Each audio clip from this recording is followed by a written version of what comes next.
বন্ধুরা, কাকিমার কিচেনে দেখো, আজকে আমি চলে এসেছি। এখানে আমি বানাবো ঢেঁড়স, ঝিঙ্গে আর আলু দিয়ে মাছের রেসিপি। তার জন্য আমি এখানে ঢেঁড়স আলু কেটে ভালো করে ধুয়ে নিয়েছি, আর নিয়েছি টমেটো, লঙ্কা, পেঁয়াজ। এখানে দেখো কড়াইয়ে তেল দিয়ে দিয়েছি। এখানে দিয়ে দেবো একটু 5 ফোড়ন, তেজপাতা আর শুকনো লঙ্কা। আর এখানে মশলা পেস্ট করে নিয়েছি, আদা, রসুন, জিরে, ধনে। আর এখানে আমার 3 পিস মাছ ভেজে রাখা ছিল। এবার দেখো আমি এখানে সবজিগুলো দিয়ে দিলাম, এবার ভালোভাবে ভেজে নেব। এখন দেখো আমার ভালো করে আলুগুলো ভাজা হয়ে গেছে। এখন এখানে পেস্ট করে রাখা মশলাটা দিয়ে ভালো করে একটু কষিয়ে নেব। কষানো হয়ে গেলে আমি জল অ্যাড করব।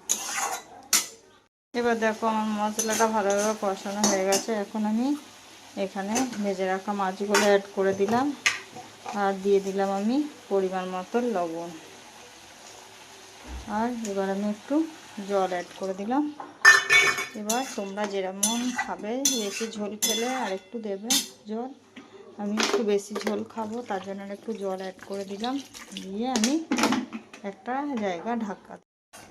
দেখো বন্ধুরা, আমার ঢেঁড়স আলু ঝিঙের তরকারি পুরো রেডি। আর তোমরা এইভাবে বানিয়ে খেয়ে দেখো, তোমাদের ভালো লাগবে। এখন হালকা গরমে পাতলা ঝোল। আর যদি ভালো লাগে চ্যানেলটা সাবস্ক্রাইব করে দিও, লাইক কমেন্ট শেয়ার করতে ভুলো না। ঠিক আছে, চলো বন্ধুরা, টাটা।